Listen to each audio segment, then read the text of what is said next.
Hi folks, Pete here from Ashton's Cars, and today I am with the Suzuki Ignis. This is a 2018 model of Ignis, and it's a SZT model, which is one of the highest spec models in the range. Only the SZ5 actually has more equipment than this car. Now, I'm a bit of a fanboy of these little Ignises. They're described as a mini SUV, but I think that's perhaps pushing it a little bit. What I see this as is a fantastic little city car to rival things like the VW Up that we've tested recently. And these Suzukis have got, well, Suzuki itself has just got a fantastic reputation for building very good small cars. And the Ignis is certainly no exception to that. It's really stylish, and I'm going to pan around the car as I'm talking to you because I absolutely love the lines of this car. I love the little details. I like the roof rails. I like the fact that it's got this sort of retro styling cue here on the rear quarter, which I think looks cool. It's a little bit sort of tough looking with its wheel arch extensions in matte black, and it's a good looking thing. And also it has a pretty clever 1.2 litre 4-cylinder engine, which gives it about, I think it's about 85 horsepower. A lot more than you get in something like a Volkswagen Up or a Citroen C1 or a Peugeot 107, which are similar sort of size city cars really. So this car, it has a little bit better performance than those others, and it also has a mild hybrid system which maximizes the fuel efficiency. Suzuki claim the car does 52 miles per gallon on the combined cycle, but I've just had a look at the trip computer on this one, and we'll look at it together in a minute. I haven't reset it since the previous owners brought it here, and this car's been averaging for the last however many thousand miles since it was reset. It's been averaging 57 miles per gallon in the real world, and that's pretty impressive stuff. So yeah, this is the alternative city car. It's also, I guess, a mini SUV if you really want to push the boat out. And it's kind of a hybrid if you really want to push the boat out with that, but there is no clue whatsoever that this car is a hybrid, because it drives and performs just like a normal car. There's no electric mode. I think it's probably just got a little AA battery on it somewhere that boosts the power of the engine, makes it a bit more efficient. To all intents and purposes, this car drives like a conventional 4-cylinder petrol car, but it's very good on fuel. It weighs less than a ton, and that's probably the reason why it's so good on fuel. And it's also, in this case, because it's the SZT, it's crammed with technology. So let's have a brief look around the car, show you what you get for your money. Now, I have taken this car in part exchange off its previous owners. It's done about 50,000 miles. It's in very, very good condition, but the wheel centre on that wheel that you're looking at there is the only one that I've got. The other 3 wheels are missing their wheel centres, which is quite common to go missing, unfortunately. So I've just ordered up a nice set of brand new wheel centers for the car, so I'm going to get them fitted before we sell it. But I wanted to show you it as it's come into us anyway, because it's always nice to see a car sometimes before it's prepped. Nice to see it really as the previous owners had it, and these people who own this car have really looked after it. They've really taken great care of it. They've put little door guards on it to make sure it stays protected and clean. And well, I'll show you the actual interior of the car now as we go around. Let's have a look. So we'll start in the boot, which is bigger than you think it's going to be. It's a 50-50 split on the rear seats. It is a 4-seater, this car, I should add, not a 5. You wouldn't be able to get 3 adults comfortably in the back of it anyway. But what a deep boot. And it's got a nice little protective thing here in fake carbon fibre. That's much bigger than you get in rival offerings. So, you know, it does fit in with a sort of mini SUV strapline that Suzuki sold this under. And when we go into the back of the car, look, a lot of room. I've got the seat adjusted. It's pulled right back because I've pulled it back for myself. But look, I'm 5'10" and I fit in here perfectly. So there's plenty of space in this car for real people. You don't see that in many cars of this size. And you know what I've just done? I've just locked myself in it because it's got, you better bear with me, I'll put the child locks on. While I'm escaping from the car, it's probably a good time to point out as well that this car's got a very nice little reversing camera. and I forgot to include that on the main video, so I'll show you that now, and then we'll revert back to me getting out of the back of this car. That was kind of embarrassing, but I've managed to get myself out through the window there. Windy windows in the back of this car, but hey, you know, that's what we expect on this sort of size and range. Nice little door cards there with the bottle holders built into them though, and I quite like the fact it's got this two-tone trim in it as well. When you get into the front, that really does make the car, I think.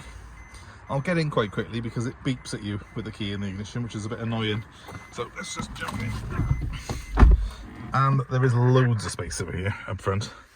I really love the way the interior has got a two-tone effect. I like this dashboard as well. It does feel a little bit utilitarian and rugged to fit in with its SUV credentials. Let's just start it up and show you the startup sequence. So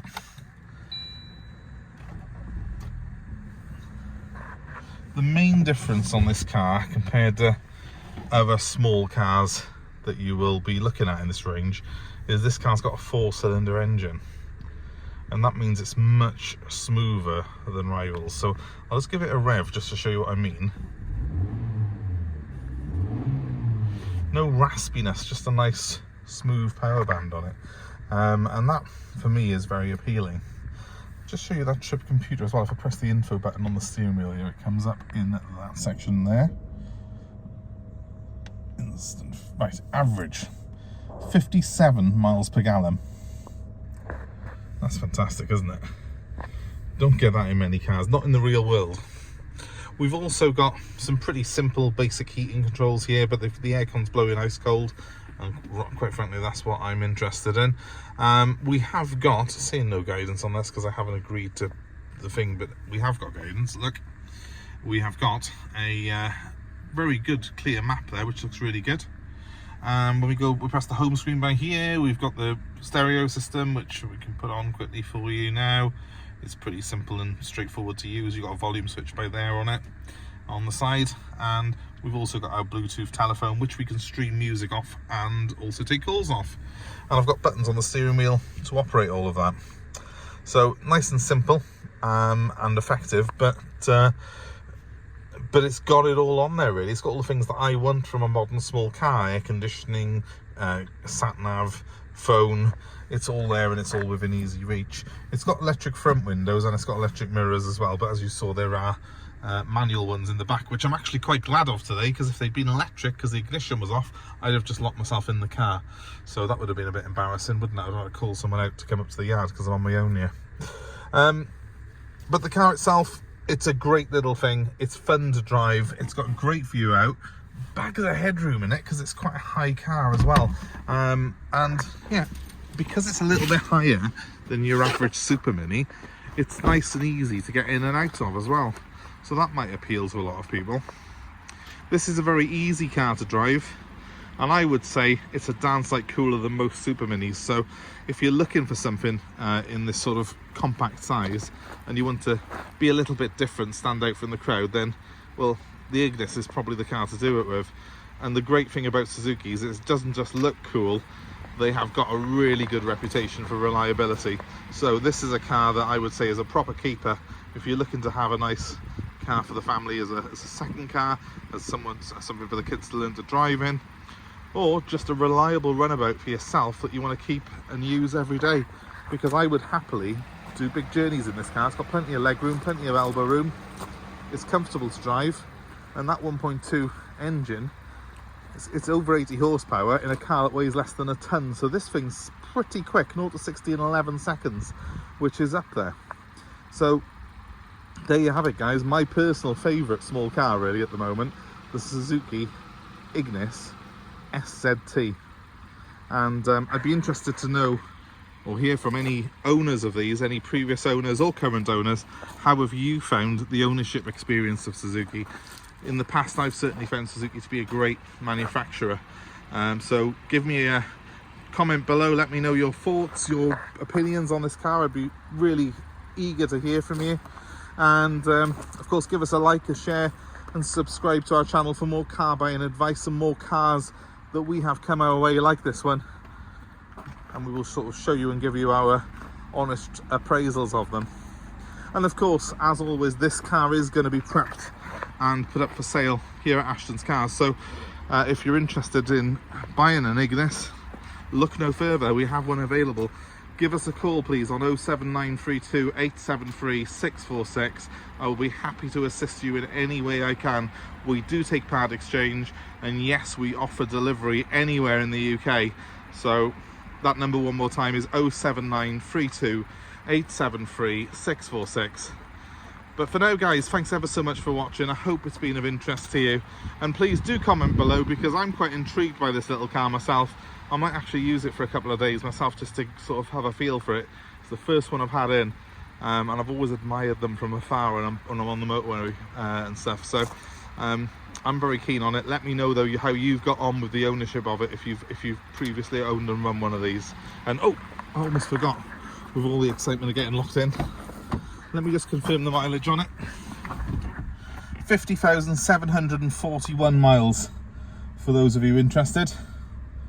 And you know what, not a single bit of wear and tear really in it to speak of. So it goes to show Suzuki's pretty well built little cars. Thanks for watching guys, have a great day, and we'll hope to see you soon.